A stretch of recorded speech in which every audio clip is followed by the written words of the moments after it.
I am Joshua, 28 years old, and my brother punched me into a wall during Thanksgiving dinner because I asked a question about the family business. I was bleeding, dazed, and ready to defend myself, but the person who stopped the fight wasn't who I expected. Before I tell you about the moment I took down a multimillion-dollar empire with a single USB drive, let me know where you guys are watching from in the comments. I love seeing how far these stories travel. It started with the cars. It always starts with the cars in my family. I pulled my beat-up Ford F-150 into the circular driveway of my father's estate. The gravel crunched under my tires, a rough, working-class sound that didn't belong there. Parked in front of the massive oak double doors were the crown jewels of the North Star legacy. On the left, my father's phantom black Rolls-Royce. On the right, a brand-new, obnoxious yellow Lamborghini Urus. That belonged to Caleb. Caleb is my older brother, the golden child, the vice president of everything. I sat in my truck for a minute, gripping the steering wheel. My knuckles were white. I didn't want to be there. I had a job I actually liked, managing fleet operations for a mid-sized logistics company across town. It wasn't glamorous. I dealt with mechanics, unions, and blown tires. I didn't deal with galas or ribbon-cutting ceremonies. But every year, obligation dragged me back here. I walked in, and the smell of expensive cologne and roasted turkey hit me. The house was cold, though. It was always cold. The marble floors, the high ceilings, the portraits of ancestors who probably never smiled a day in their lives. It all felt like a museum, not a home. There he is. Caleb's voice boomed from the living room. The working man returns. He was holding a crystal tumbler of scotch, wearing a suit that cost more than my annual salary. He looked perfect. That was his job, looking perfect. "Hey, Caleb," I said, trying to keep it neutral.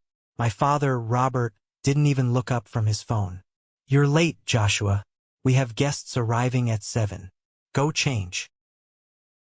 "I am changed, Dad," I said, looking down at my button-down shirt and slacks. "You look like you fixed the trucks, not managed them." Evelyn, my stepmother, chimed in. She was arranging flowers with the precision of a surgeon. She didn't look at me either. To her, I was just a stain on the carpet that wouldn't quite wash out. The dinner was a disaster from the appetizers.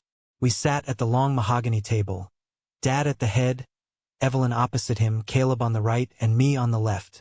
Sarah, Caleb's wife, sat next to him. She was quiet, too quiet. She kept her head down, cutting her food into tiny, microscopic pieces. Caleb started on his third drink. "So, Josh," he sneered, "still playing with the little trucks? I heard your company lost the Amazon contract." "We didn't lose it," I said, keeping my voice steady. "We renegotiated. Better margins." "Margins?" Caleb laughed. "Cute. You know, Dad and I just closed the acquisition of the Port Authority deal. 50 million on the table. That's real logistics. Not whatever it is you do." I looked at my father. "Is that true? The port deal went through?" Robert nodded, finally acknowledging my existence. "Caleb handled the negotiations perfectly." I knew for a fact that wasn't true. I worked in the industry. The rumors were that North Star had bribed 3 city officials to get that deal. "I heard there were some compliance issues," I said. "Something about the environmental impact reports being falsified?" The room went silent. The clinking of silverware stopped. Caleb's face turned a shade of red that clashed with his tie. "What did you say?" "I'm just saying be careful," I said, taking a sip of water. "If the audits come through—" "You jealous little rat," Caleb spat. He stood up, his chair scraping loudly against the floor. "You come into my house, drink my wine, and try to lecture me on business? It's Dad's house, Caleb," I reminded him. That was the trigger. Caleb lunged across the table.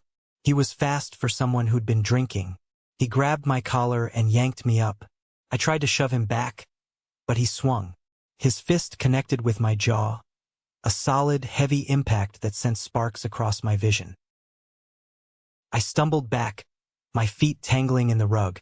I hit the wall hard. Crash. 2 framed photos, one of Caleb graduating Yale, one of the whole family skiing in Aspen, where I was conveniently in the back row. Shattered on the floor. I tasted copper. Blood was trickling from my lip. The adrenaline kicked in. I wasn't the scrawny kid anymore. I was 28. I hauled tires and worked on docks. I clenched my fists, ready to launch myself at him. I was going to break his nose. I deserved to break his nose. Stop! A hand grabbed my shoulder. A strong grip. I turned, expecting to see Dad holding Caleb back. Expecting him to tell his golden boy to calm down. But Robert wasn't holding Caleb. He was holding me. He shoved me back against the wall, pinning my arms. Caleb was standing there, panting, adjusting his cuffs, looking like the victim. Dad, let go, I growled. He punched me. Enough, Robert hissed. His eyes were cold, like steel. Look at what you've done. You've upset your mother. I looked at Evelyn. She was sipping her wine, looking bored. Sarah was trembling, clutching her napkin. He hit me first, I yelled. I don't care, Robert said, his voice dropping to a dangerous whisper. You provoke him. You always have. You come here with your cheap clothes and your petty jealousy, trying to undermine him. Undermine him? He's a drunk and a bully. Robert's grip tightened on my arm. It hurt. Listen to me clearly, Joshua. Caleb is the face of this family. He is the future of North Star. You touch him, you lay a single finger on him, and you will regret it. Do you understand? I will not let you ruin what we have built. The words hung in the air. He's the face. You will regret it. It wasn't just anger. It was a threat. My own father was threatening me to protect the man who just assaulted me. I looked at Caleb. He was smirking. That same smirk he had when he was 12 and pushed me out of the treehouse. That look that said, I can do anything, and they will love me for it. I looked at Evelyn. Nothing. I looked at Sarah. She looked up for a split second. Her eyes were terrified. She mouthed something I couldn't catch, then looked back down. Get out, Robert said, releasing me with a shove. I wiped the blood from my lip. My hands were shaking, not from fear, but from a rage so pure it felt like it was burning a hole in my stomach. Fine, I said. Enjoy your dinner. I hope the Port Authority deal is worth it. I turned and walked out. I didn't look back. I marched through the heavy oak doors, down the stone steps, and into the cool night air. My truck was there, a beacon of reality in this fantasy world. I got in, slammed the door, and jammed the key into the ignition. I revved the engine, drowning out the silence of the estate. I drove. I didn't know where I was going. I just drove. I made it about 5 miles down the canyon road before I realized I didn't have my wallet. Or my phone. I patted my pockets. Empty. I had left my jacket on the back of the chair in the dining room. Damn it! I slammed my hand on the steering wheel. Couldn't go back. I couldn't face them. But my ID, my credit cards, everything was in there. And I needed gas. I pulled over to the side of the dark road. I took a deep breath. I had to go back. But I wasn't going to walk through the front door. I wasn't going to give Caleb the satisfaction of seeing me return. I turned the truck around. I killed the headlights as I approached the estate, parking a quarter-mile down the road near the service entrance. I knew a way in. I used to sneak out this way when I was a teenager to meet friends. I slipped through a gap in the hedge. The house was lit up like a castle. I could see shadows moving in the dining room. They were still eating. They had probably already forgotten I was there. I crept around the back, towards the patio doors. My plan was simple. Sneak into the mudroom, grab my jacket which I hoped the maid had moved, and leave. But as I passed the library window I heard voices. Raised voices. I crouched low in the bushes. The window was cracked open a few inches to let out cigar smoke. Careless Robert. He's asking questions. It was Evelyn. Her voice wasn't bored anymore. It was sharp. He knows nothing, Robert's voice replied. He's a mechanic. He doesn't understand corporate structure. He asked about the shares, Evelyn said. If he digs into the trust. If he finds out about Maria. My heart stopped. Maria. Maria was my mother. My biological mother. She died when I was 2. Car accident. That's what I was always told. Dad married Evelyn a year later. Maria is dead and buried. Robert snapped. And the trust is locked tight until he's 30. By then, I'll have moved the assets to the offshore accounts. He'll get a stipend, nothing more. The company belongs to Caleb. And what if he finds the box? Evelyn asked. You were supposed to burn it. I couldn't, Robert said, his voice dropping. It's leverage, in case the lawyers ever turn on us. It's in the attic, behind the ventilation unit. No one goes up there. I sat in the dirt, the cold seeping into my jeans. My head was spinning. The trust, the offshore accounts, Maria, the box in the attic. I wasn't just the black sheep. I was a liability they were actively managing. And there was money, my money, that they were stealing. I forgot about my wallet. I forgot about the blood on my lip. I looked up at the third-floor dormer window. The attic. I wasn't leaving tonight. Not yet. I was going hunting. The trellis on the north side of the house was covered in ivy, thicker than it had been when I was 16. I tested my weight on the bottom rung. It held. My heart was hammering against my ribs like a trapped bird. This was insane. I was breaking into my own father's house. But after what I just heard, about the trust, about Maria, about the lies, I felt like a stranger infiltrating enemy territory. I climbed. The wood groaned softly, but the wind through the canyon masked the sound. I reached the third-floor balcony, the one attached to the old guest suite nobody used. The door was locked, but I knew the trick. Lift the handle, shimmy it to the left. Click. I slipped inside. The air was stale, smelling of dust and mothballs. I moved through the dark hallway, guided by memory and the moonlight filtering through the windows. The house was quiet now. The dinner must be over. I reached the pull-down ladder for the attic. This was the risky part. It was squeaky. I waited for the rumble of the central heating to kick on, masking the noise as I pulled the cord. The attic was a cavern of shadows. Old furniture draped in white sheets looked like ghosts standing in judgment.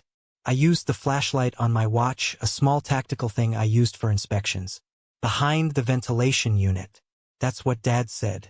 I crawled over boxes of Christmas decorations and old tax returns. The ventilation unit was a massive silver beast in the corner. I squeezed behind it. There it was.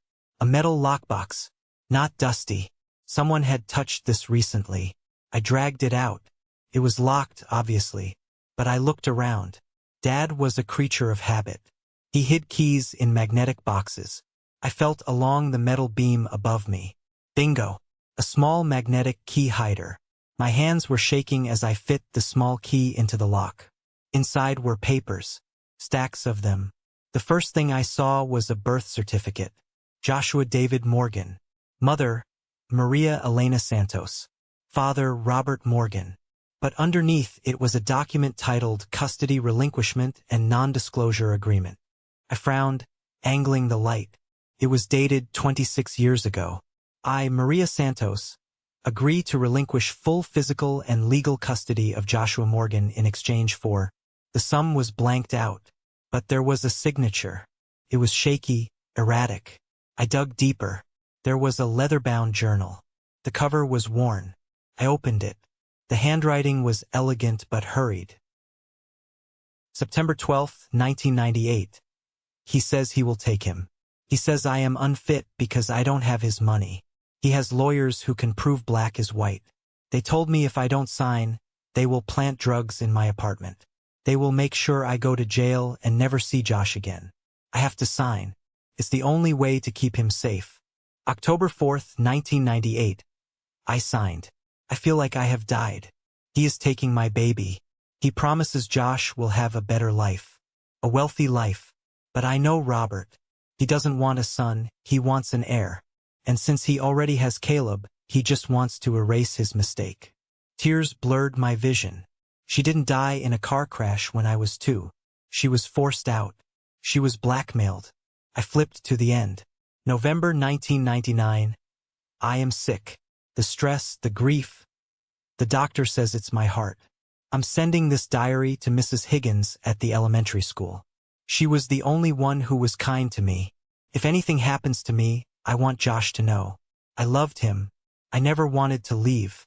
Mrs. Higgins, my kindergarten teacher. Why was this diary here? Had Dad intercepted it? At the bottom of the box, I found something else. A thick file labeled Trust Fund. Joshua D. Morgan.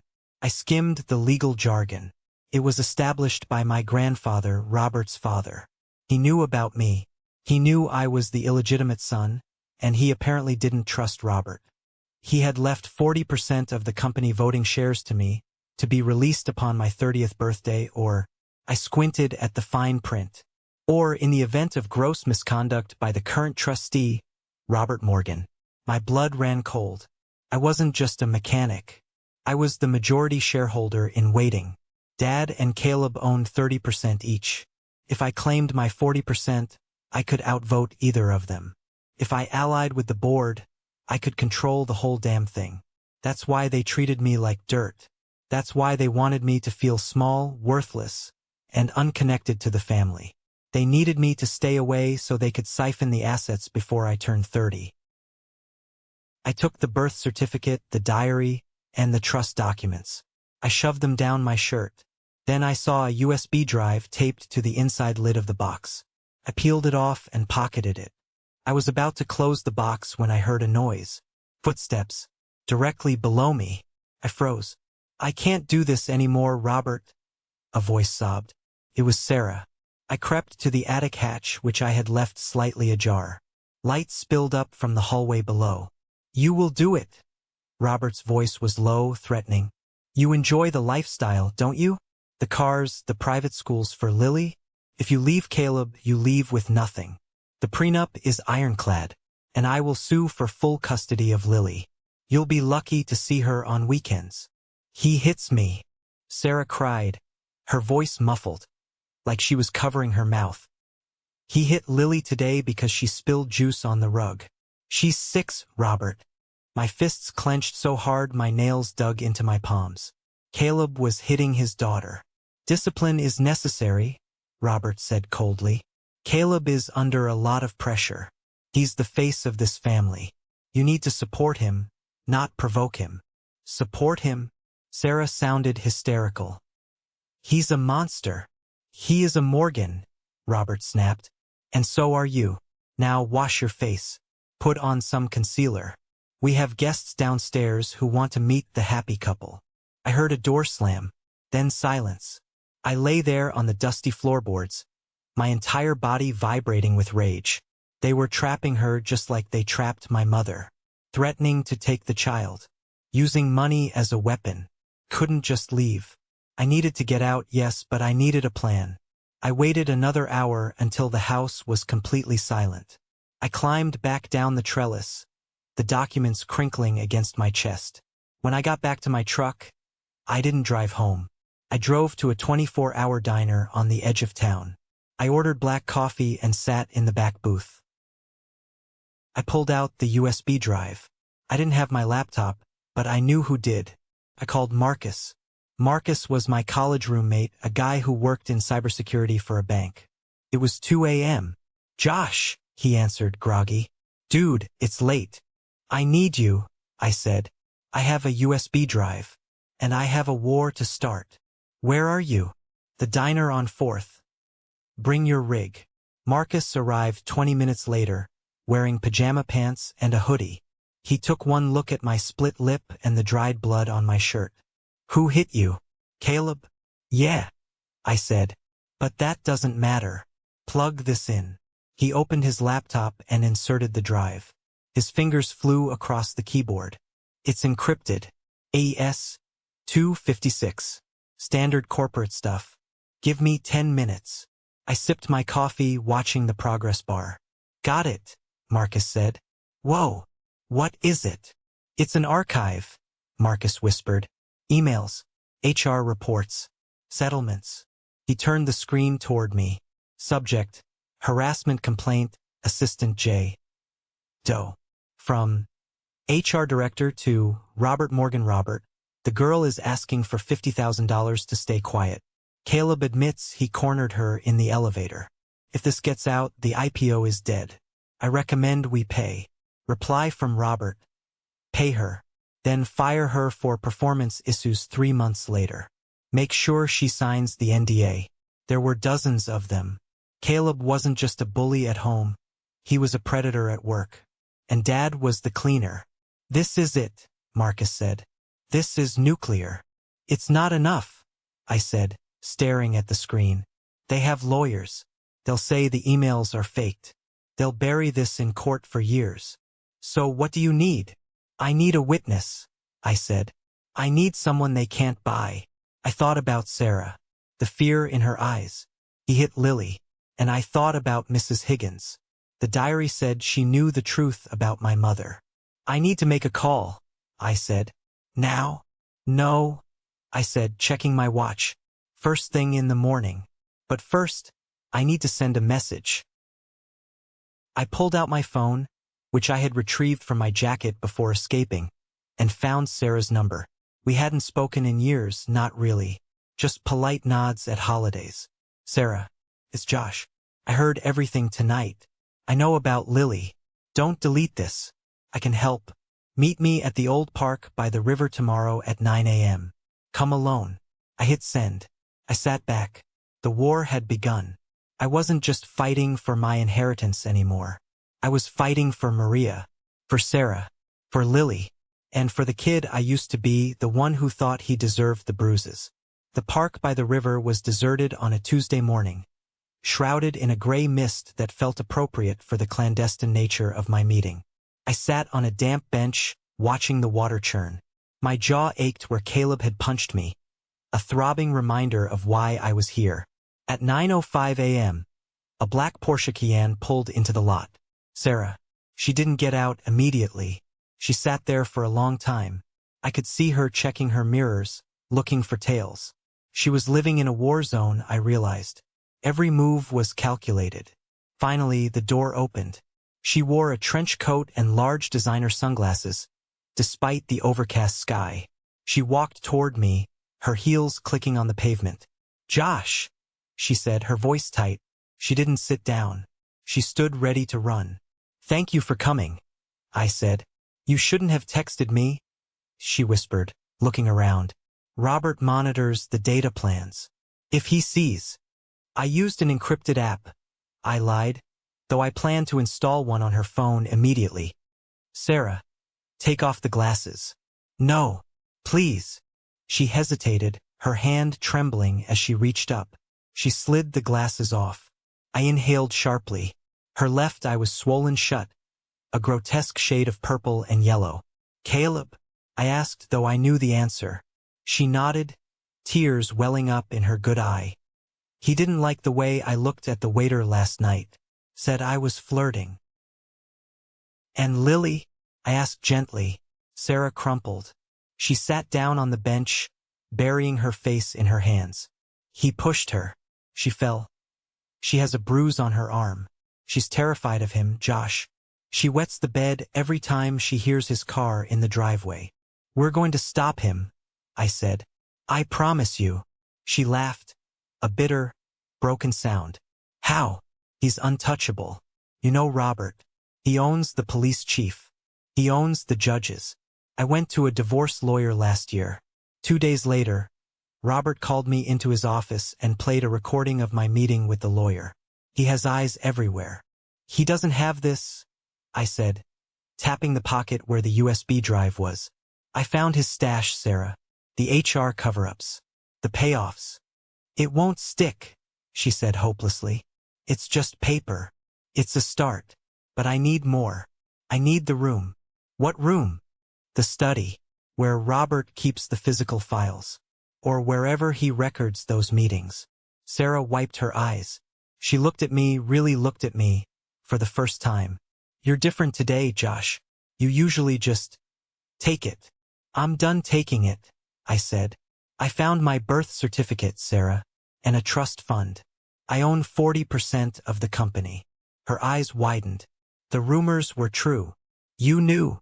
Caleb jokes about it when he's drunk. Says he's spending the bastard's money. before the bastard figures it out. That ignited a fresh wave of anger in my chest.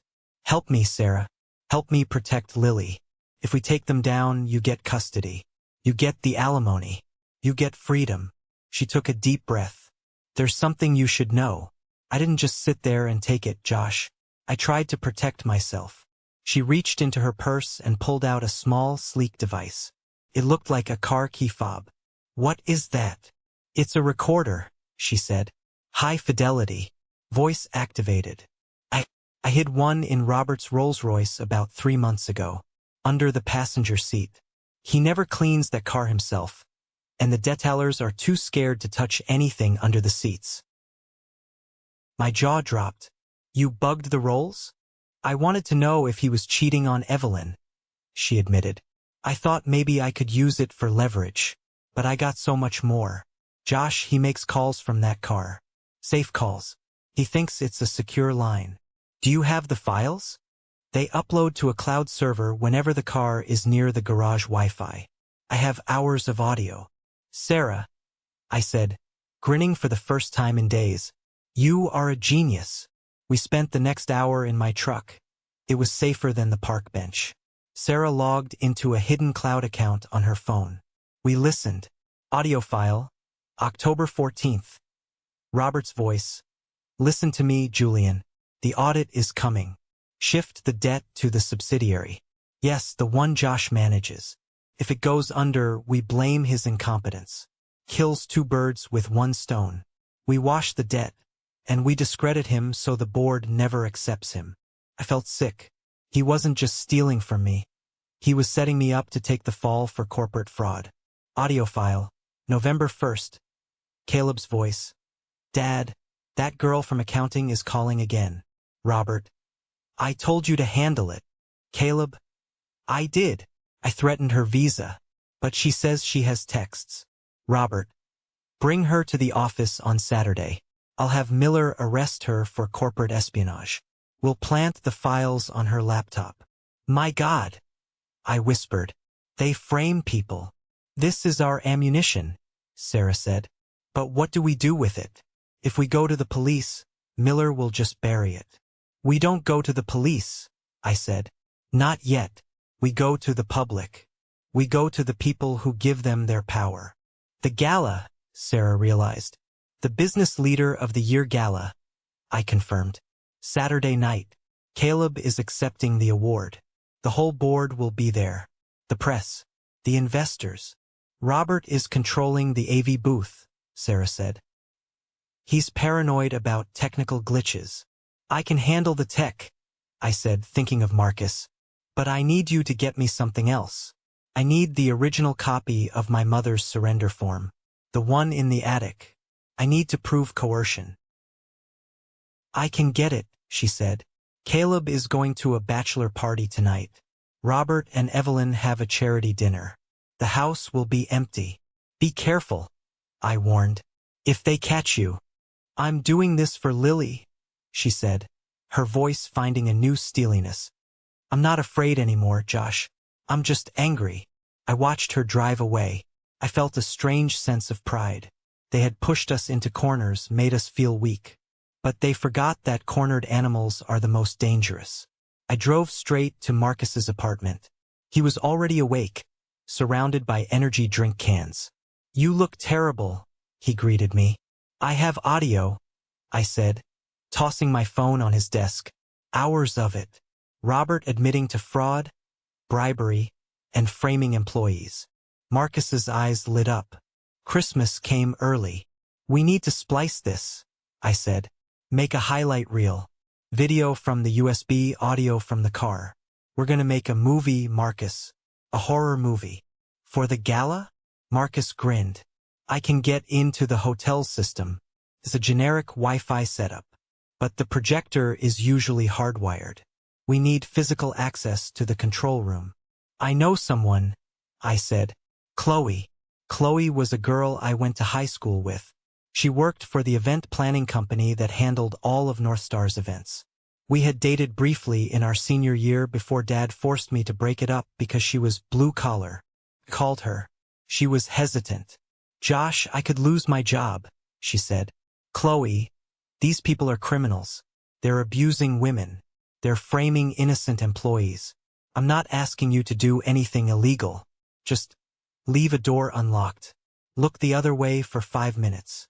There was a long silence. Is it true about Caleb? She asked quietly. The rumors about how he treats women? It's worse, I said. I have proof.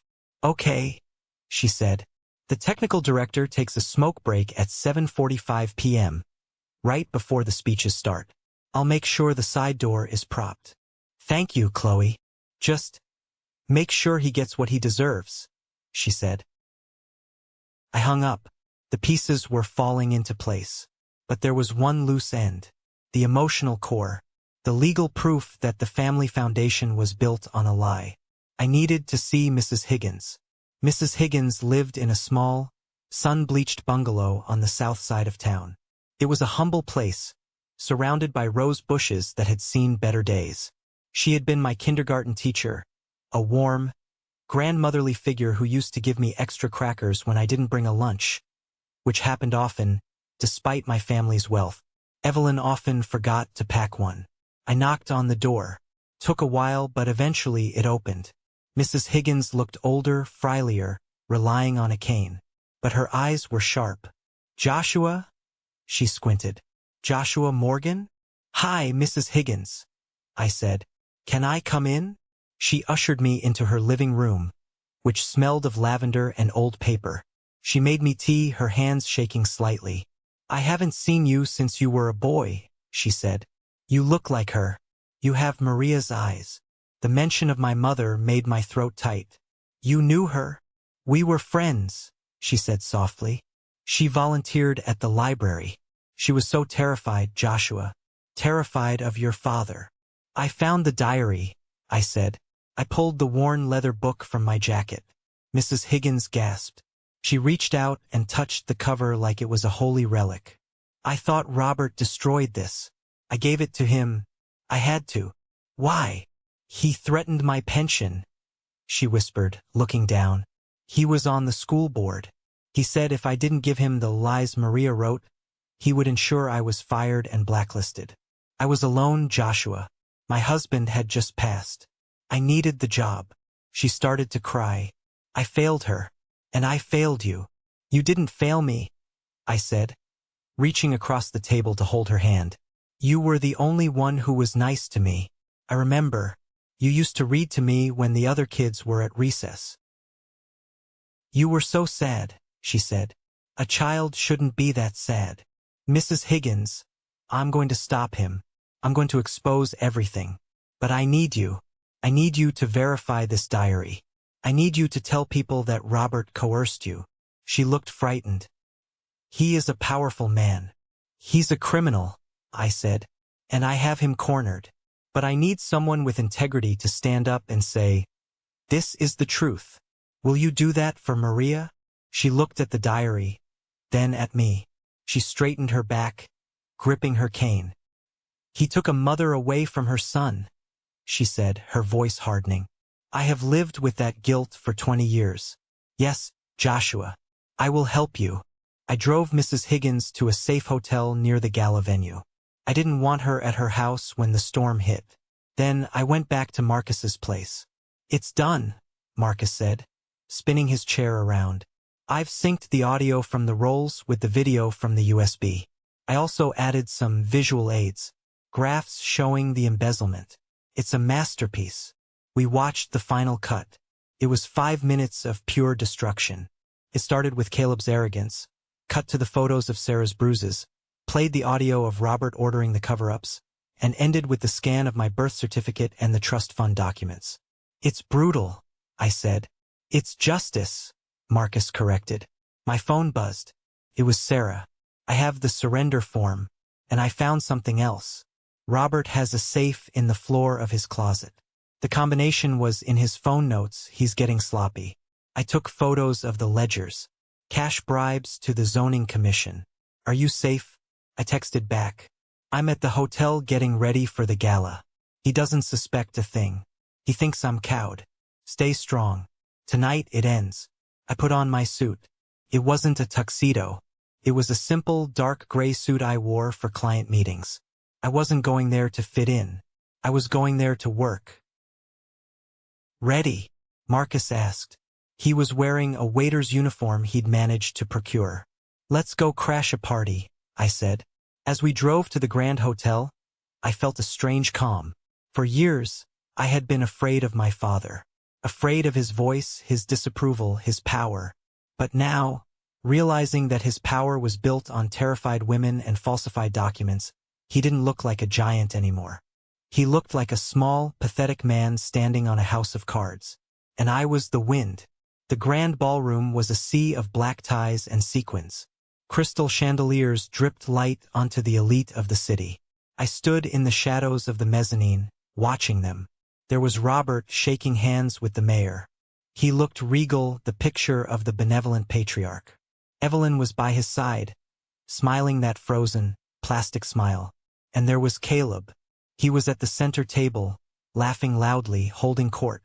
Sarah sat next to him, looking pale but composed. She wore high-neck lace to cover the bruises on her neck, and heavy makeup on her eye. "Status," I whispered into my earpiece. "I'm in the server room," Marcus's voice crackled. "Chloe got me in. I'm patching into the main projector feed now. Wait for the signal." The lights dimmed. A spotlight hit the stage. "Ladies and gentlemen," the MC announced, "please welcome the recipient of this year's Leadership and Family Values Award, Mr. Caleb Morgan." Applause thundered. It made my stomach turn. Family values. The irony was suffocating. Caleb walked up the stairs, waving. He adjusted the microphone. "Thank you," he said, oozing charm. "This award means the world to me. You know, my father always taught me that a business is only as strong as the family behind it." I signaled Marcus. "Not yet. Let him dig the hole deeper." "We Morgans believe in integrity," Caleb continued. "We believe in protecting those who can't protect themselves. My wife, Sarah," he gestured to her. "She didn't smile. She is my rock. And our daughter, Lily, she is the reason I work so hard.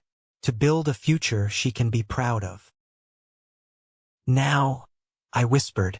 On the massive screen behind Caleb, the logo of Northstar Logistics flickered. Static cut across the image. The audience murmured.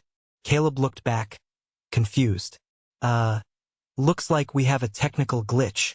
Then the audio blasted through the concert-grade speakers. "She's 6, Robert. He hits her." It was Sarah's voice, clear as day. The room went deadly silent. Caleb froze. "Discipline is necessary," Robert's voice boomed. "Caleb is the face of this family. You need to support him." Gasps rippled through the crowd. Robert stood up at his table, his face draining of color. He motioned frantically to the tech booth. "Cut it! Cut the feed!" But Marcus had locked them out. The screen changed. It wasn't a logo anymore. It was a video. Grainy footage from a home security camera Sarah had accessed. It showed Caleb throwing a vase at Sarah, screaming obscenities. It showed him shoving her into a wall. "Turn it off!" Caleb screamed, his voice cracking. "This is fake. This is AI." Then the image shifted to a document. HR internal memo. Sexual harassment settlement. "Pay her." Robert's recorded voice played over the image. "Then fire her for performance issues." The mayor stepped away from Robert like he was radioactive. I walked out of the shadows. I descended the main staircase, slow and deliberate. The spotlight, confusingly looking for a target, swung around and caught me. "Joshua," Robert whispered. He looked like he was seeing a ghost. I walked straight onto the stage. Caleb lunged at me, his face twisted in a feral snarl. "You ruined everything." This time I didn't let him hit me. I sidestepped his sloppy haymaker and shoved him. He tripped over the microphone cord and sprawled onto the floor. I picked up the mic. "I'm sorry to interrupt the party," I said, my voice echoing through the stunned hall. "But I think there's been a mistake with the award." I looked at Robert. He was gripping the back of his chair, shaking. "My name is Joshua Morgan," I said to the crowd. "For 28 years, I was told I was the mistake, the secret, the one who didn't belong. The screen behind me flashed the birth certificate. Mother, Maria Santos. This is my mother, I said. She didn't abandon me. She was blackmailed into giving me up by that man. I pointed at Robert. And that trust fund you see on the screen? That establishes me as the owner of 40% of North Star Logistics. I turned to the board members sitting at table 1.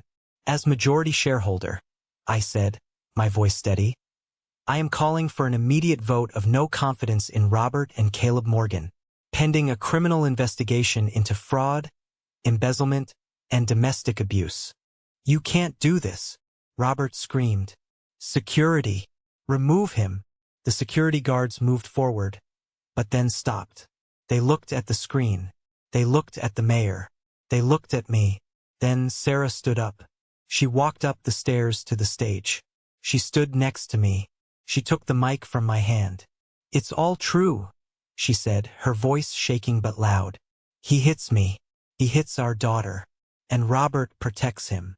She reached into her purse and pulled out a stack of papers, the original surrender form and the bribe ledgers. She threw them onto the floor in front of the board members. We're done being quiet, she said. The silence broke. It was chaos. Reporters were flashing cameras. The board members were huddled, shouting. And then, the doors at the back of the hall burst open. Detective Miller wasn't there. It was the state police. Robert Morgan. Caleb Morgan. The officer's voice cut through the noise. You are under arrest. The sight of my father in handcuffs was something I had imagined 1,000 times. But the reality was far less cinematic than my dreams. It was pathetic. Robert didn't fight. He didn't yell. He just deflated. The arrogant posture, the steely glare. It all evaporated. He looked like an old, tired man in a tuxedo that suddenly seemed too big for him. Caleb, on the other hand, was screaming. Do you know who I am?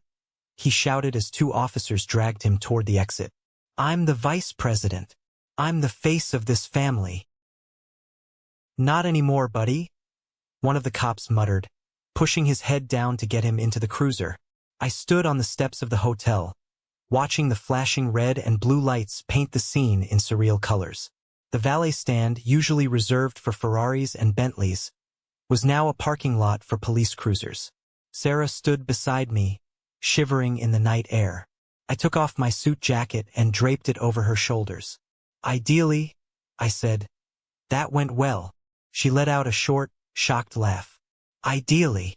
Evelyn was being escorted out separately. She wasn't in cuffs yet, but she was being taken in for questioning regarding the coercion of my mother.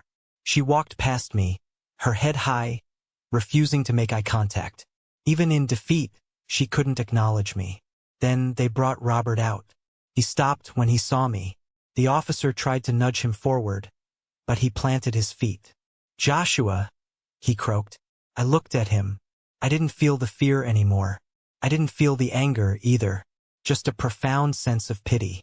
You have destroyed your own family, he said. Are you happy? The stock will tank. The legacy is ruined.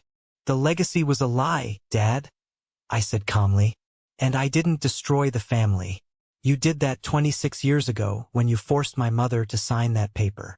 I did it for the company, he snapped, a flash of the old tyrant returning. I did it to protect the name.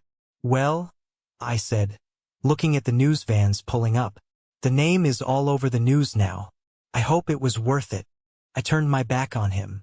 Joshua, he called out. Joshua, we can make a deal. The trust. We can restructure. The officer shoved him into the car. The door slammed shut, cutting off his voice. I watched the caravan of police cars drive away.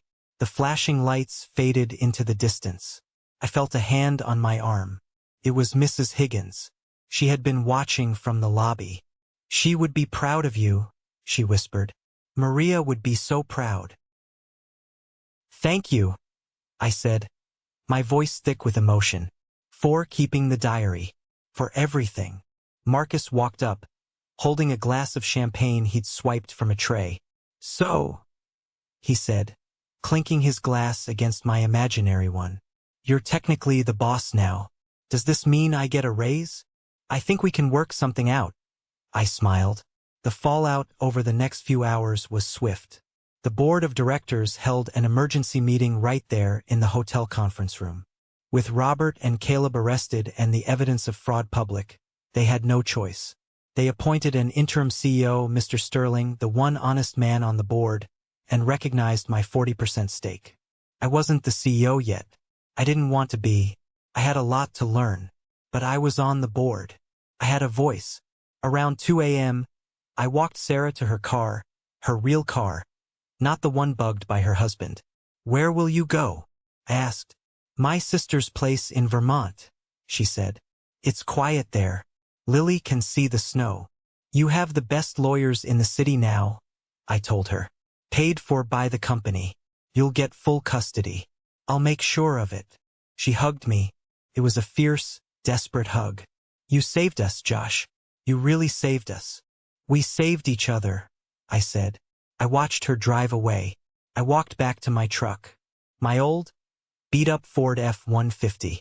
It was parked next to a yellow Lamborghini that was now being towed away by the city impound. I got in my truck. I didn't turn the radio on. I just drove. For the first time in my life, I wasn't driving away from something. I was driving towards something. I was Joshua Morgan, and I was finally free. The morning after the arrest, I didn't wake up to a fanfare.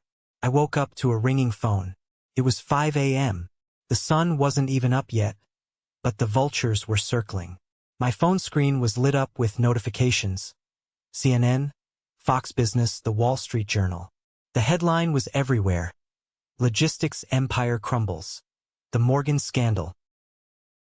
I sat on the edge of my bed in my small apartment. My hands were shaking, not from fear this time, but from the sheer weight of what I had done. I had pulled the trigger, and the explosion was massive. But I knew, deep down, that the war wasn't over. Robert and Caleb were in custody. Sure, but a beast like North Star Logistics doesn't die quietly. The thrashes. I drove to the headquarters. It was a glass monolith in the center of the financial district. Usually, I entered through the service bay around the back to check on the fleet. Today, I parked my Ford F-150 right in the reserved spot marked CEO. The valet looked at me, confused, then terrified as he recognized my face from the news. I walked into the lobby. The silence was heavy.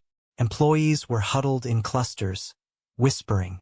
When they saw me, the whispering stopped. Some looked at me with hostility. I was the guy who might cost them their jobs. Others looked at me with something else. Hope? I took the elevator to the top floor. Robert's floor. The office was exactly as he had left it. A half-drunk glass of scotch on the mahogany desk. A gold pen uncapped. It smelled like him, expensive leather and arrogance. I didn't sit in his chair. Couldn't. Instead, I stood by the window, looking out over the city. Enjoying the view? I turned.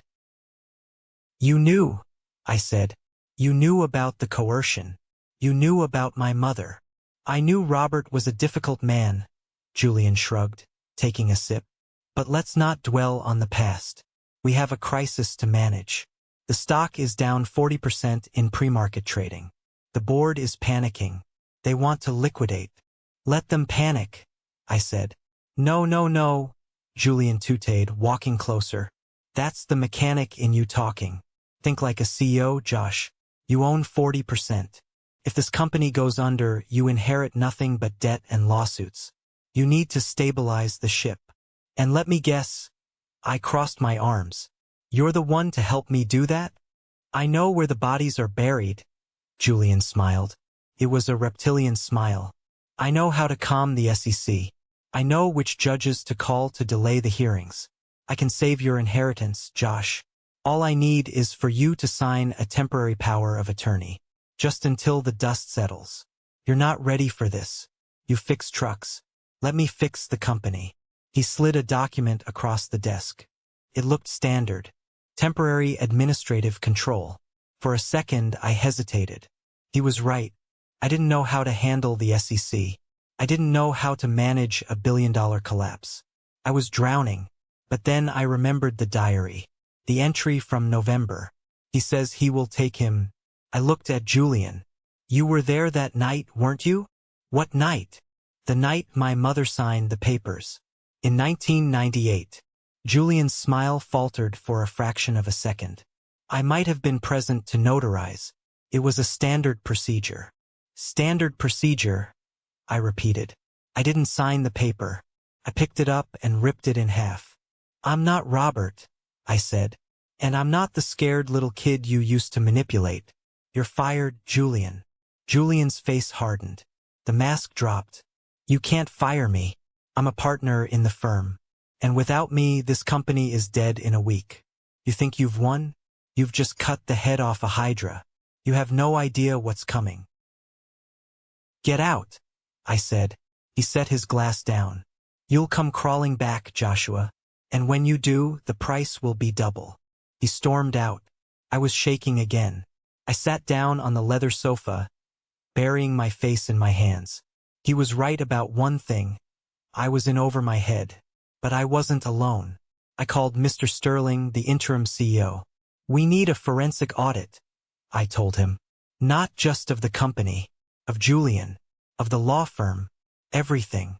That will take months, Joshua, Sterling said, his voice weary. And it will cost millions we don't have. I don't care, I said. I want to know everything. And Sterling? I want to rehire someone. Who? Everyone who was fired for speaking up. The HR assistant. The warehouse manager in Jersey. Everyone Robert silenced. Bring them back. The next few weeks were a blur of lawyers, depositions, and angry shareholders. I barely slept. I lived on coffee and adrenaline. But the real battle wasn't in the boardroom. It was in the courtroom. I went to the arraignment hearing. I had to see them. Robert and Caleb were brought in wearing orange jumpsuits. The sight was jarring. Caleb looked like he hadn't slept in days. His hair was messy, his eyes wild. He kept scanning the room looking for... What? An escape? A fan club? Robert looked older. He shuffled. When he saw me in the front row, he didn't look away. He stared at me with a hatred so pure it felt like physical heat. The prosecutor read the charges. Fraud. Embezzlement, assault, coercion. The list went on for 20 minutes. Then the judge asked for a plea. Not guilty, Robert said, his voice rasping. Not guilty, Caleb echoed. I let out a breath I didn't know I was holding. They were going to fight. Of course they were. But then the twist happened. The one I didn't see coming, but should have. During the break, I saw Caleb's public defender arguing with Robert's high-priced attorney. There was pointing, shouting. Later that afternoon, the news broke. Caleb Morgan seeks plea deal. Offers testimony against father. I sat in my truck outside the courthouse and laughed. I laughed until I cried. The golden child. The face of the family. The moment the pressure got real, he cracked. He was throwing Robert to the wolves to save his own skin. It was poetic. It was tragic. But Julian was still a problem. He was making rounds on talk shows, painting me as the unstable, illegitimate son, who had a vendetta against his successful family. He was spinning the narrative, trying to tank the stock price so his partners could buy it back cheap. He was good. Too good. I needed to stop him. I went back to Sarah. She was staying at a rental house in Vermont, just like she said. I drove up there on a rainy Saturday. The house was small, tucked away in the woods. When I pulled up, I saw Lily in the front yard. She was wearing rain boots and jumping in puddles. She wasn't looking over her shoulder. She plugged the drive into her laptop. Audio playback, Julian. The medical records are taken care of, Robert. Dr. Evans changed the date. As far as the insurance is concerned, it was a pre-existing condition. You won't have to pay out the medical leave. Robert. Good. And the other matter. Julian. The trust? I forged the signature on the amendment. Joshua can't touch the principal until he's 45. By then, the shell company in the Caymans will have drained it. It's untraceable. Robert. You're a magician, Julian. Julian. I'm not a magician. I'm a lawyer. Just make sure the wire transfer hits my account by Friday. My blood ran cold. He had forged the amendment to my trust. He wasn't just an accomplice.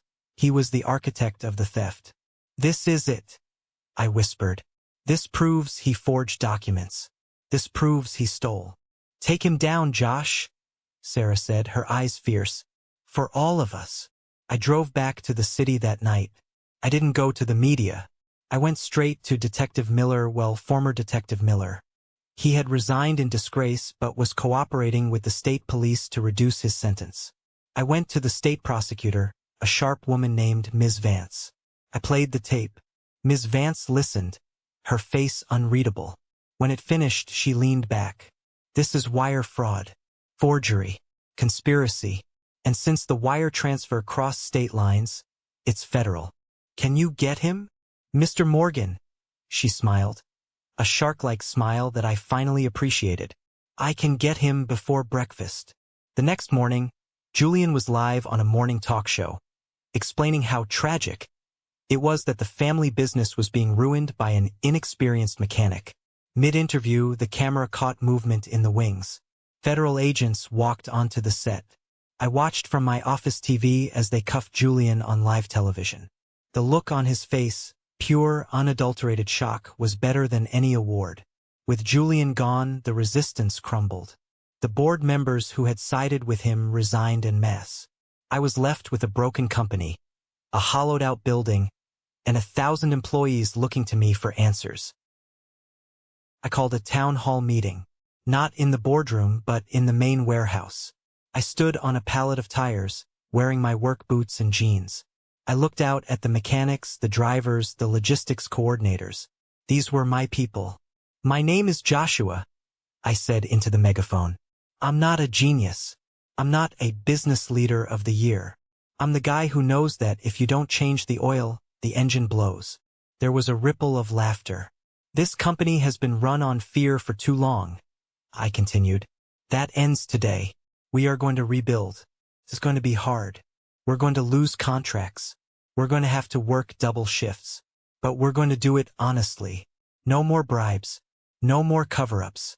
If you have a problem, you come to me. My door is open. Literally. I took the door off the hinges this morning. Applause started. Slow at first, then building. It wasn't polite applause like at the gala. It was real. It was loud. We rebranded. North Star Logistics was dead. We became Phoenix Fleet Services. A bit cliché? Maybe. But it fit. We were rising from the ashes. 6 months later, the dust had settled. Robert was sentenced to 25 years. He would likely die in prison. Caleb got 10 years thanks to his plea deal. He was sent to a minimum security facility. But from what I heard, the other inmates didn't take kindly to rich kids who beat women. He wasn't having a good time.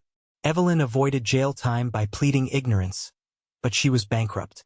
The civil lawsuits from the victims took everything. The last I heard, she was working as a hostess at a restaurant in another state, living in a small apartment. Karma has a sense of humor.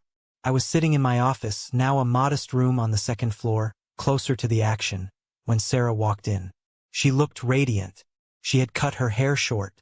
She was wearing a simple dress, not the couture armor she used to wear.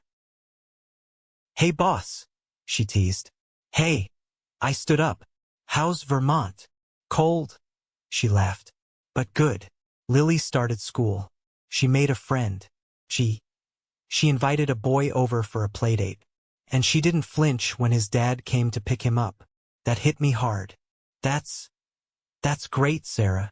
I came to give you this." She handed me a small box. I opened it.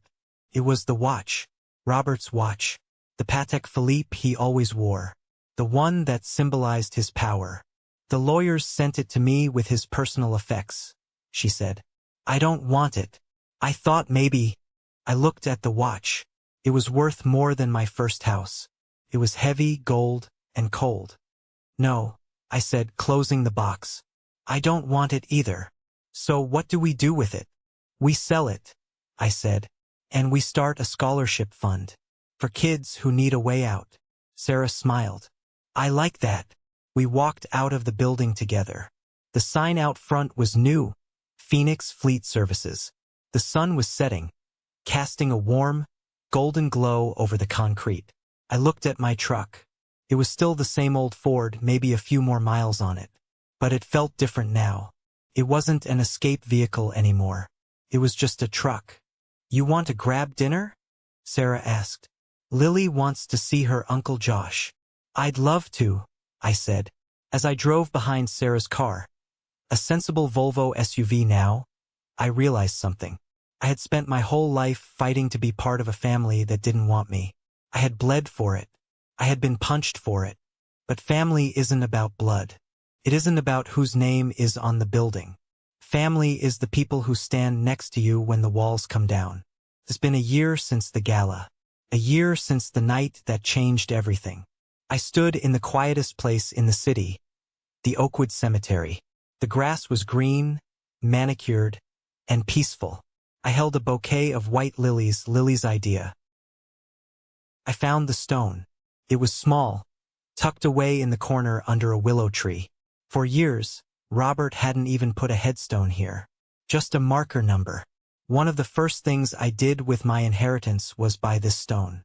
Maria Elena Santos' beloved mother. She fought for love. I knelt down and placed the flowers on the cool granite. "Hey, Mom," I whispered. The wind rustled the leaves, sounding like a sigh. "I did it," I said. "I found out the truth. You didn't leave me. You saved me." I traced the letters of her name. I thought about the diary. I thought about the pain she must have felt, signing those papers, thinking she was giving me a better life, even as it broke her heart. She sacrificed her happiness so I wouldn't be crushed by Robert's machine. "I hope you can see me now," I said, my voice choking up. "I'm not the scared kid anymore. I'm running the company, but I'm running it right. We treat people like humans. We pay them fair wages. We don't hide things." I sat there for a long time just talking to her. I told her about Sarah, about Lily, about how Mrs. Higgins comes to the office every Tuesday to have lunch with me. I told her about Robert. I visited him once, last month. It was brief. He sat behind the glass, looking small and gray. He didn't yell. He didn't threaten. He just asked about the stock price. That was all he had left. Numbers. I told him the stock was recovering, but it was slow. He nodded, looking disappointed. He couldn't understand that we were building something sustainable, not just profitable. I left after 10 minutes. I didn't hate him anymore. I just didn't need him. "I forgive you," I said to the headstone. "Not because what happened was okay, but because I can't carry the anger anymore. It's too heavy. And I have other things to carry now." I stood up, brushing the grass off my knees. The sun was breaking through the clouds, casting long beams of light across the cemetery. I walked back to my car. I had finally traded in the old Ford.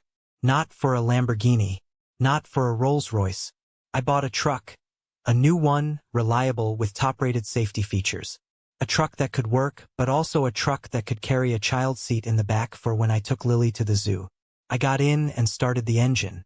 It purred, a solid, dependable sound. I drove out of the cemetery gates and onto the highway. The city skyline rose in the distance. I could see the Phoenix Fleet building, a small speck in the concrete jungle. I thought about the question people always ask me, was it worth it? Destroying your own family? And the answer is always the same. I didn't destroy my family. I found it. I looked at the passenger seat. There was a drawing there done in crayon. It was a picture of a giant yellow sun, with stick figures holding hands underneath. One was labeled Mommy, one Lily, and the tall one with the messy hair was labeled Josh. I smiled. I rolled down the window, letting the wind hit my face. Felt fresh. Felt clean. I merged onto the freeway, heading toward Sarah's house for Sunday dinner. The road ahead was long, and there would be potholes. There would be traffic. There would be breakdowns. But for the first time in my life, I was in the driver's seat. And I knew exactly where I was going. So that's my story. It's a messy one, full of bruises and betrayals, but it's mine. If there is one thing I want you to take away from this, It's this: your worth is not defined by the people who are supposed to love you, but by the people who actually do. We grow up thinking that family is an unbreakable bond, a sanctuary. But sometimes, family is the very thing holding us back. Sometimes, the golden child is just a prisoner in a gilded cage, and the black sheep is the only one free enough to see the truth. Robert and Caleb had everything: money, power, status, but they had nothing. They were hollow. Breaking the cycle of abuse is the hardest thing you will ever do. It requires you to be the villain in their story so you can be the hero in yours. It requires you to speak when your voice shakes. It requires you to walk away from the table when respect isn't being served. But I promise you, the peace you find on the other side is worth every struggle. Now, I want to hear from you. Have you ever had to stand up to a family member to protect your own peace? Or maybe you've been the black sheep who realized it was actually a badge of honor. Let me know in the comments. Drop a good if you think I did the right thing, or tell me what you would have done differently. I read every single comment because you guys, you strangers on the internet who listen to my story, you're part of my circle now too. Stay strong, drive safe, and never let anyone punch you into a wall and tell you it's your fault.